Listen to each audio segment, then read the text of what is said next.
Hello, this is Ron Paul with your weekly update for Monday, July 21st.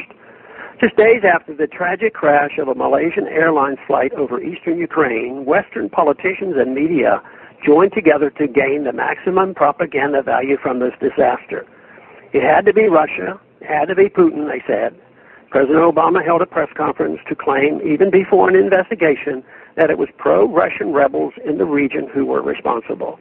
His ambassador to the UN, Samantha Power, did the same at the UN Security Council just one day after the crash. While Western media outlets rush to repeat government propaganda on the event, there are a few things they will not report. They will not report that the crisis in Ukraine started late last year when the EU and US overthrew the elected Ukrainian President Viktor Yanukovych. Without a U.S.-sponsored regime change, it is unlikely that hundreds would have been killed in the unrest that followed, nor would the Malaysian Airlines crash have happened. The media has reported that the plane must have been shot down by Russian forces or Russian-backed separatists because the missile that reportedly brought down the plane was Russian-made. But they will not report that the Ukrainian government also uses the exact same Russian-made weapons. They will not report that the post-coup government in Kiev has, according to OSCE monitors, killed 250 people in the breakaway Lugansk region since June, including 20 killed as government forces bombed the city center the day after the plane crash. Most of these are civilians, and together they roughly equal the number killed in the plane crash. By contrast, Russia has killed no one in Ukraine, and the separatists have struck largely military, not civilian targets.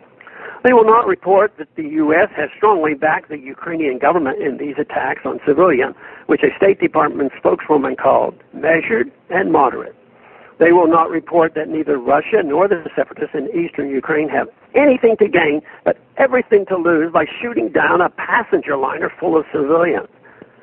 They will not report that the Ukrainian government has much to gain by pinning the attack on Russia, and that the Ukrainian Prime Minister has already expressed his pleasure that Russia is being blamed for the attack.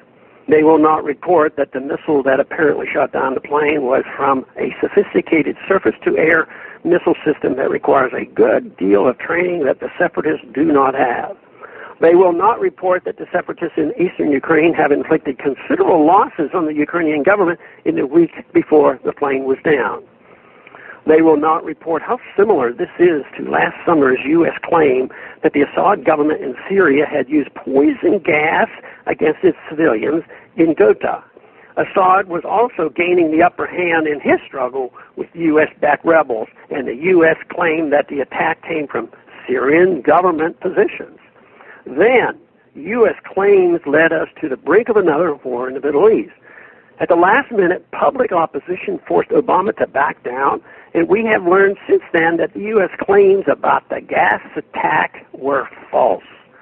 Of course, it is entirely possible that the Obama administration and the U.S. media has it right this time, and Russia or the separatists in eastern Ukraine either purposely or inadvertently shot down the aircraft. The real point is, it's very difficult to get accurate information, so everybody engages in propaganda.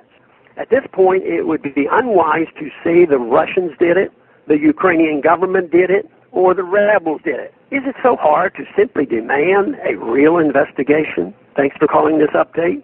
A new update is placed on this number, 888-322-1414, every Sunday. The written text can be found on my Ron Paul Institute website at www.ronpaulinstitute.org and on my Facebook page. Thanks for calling.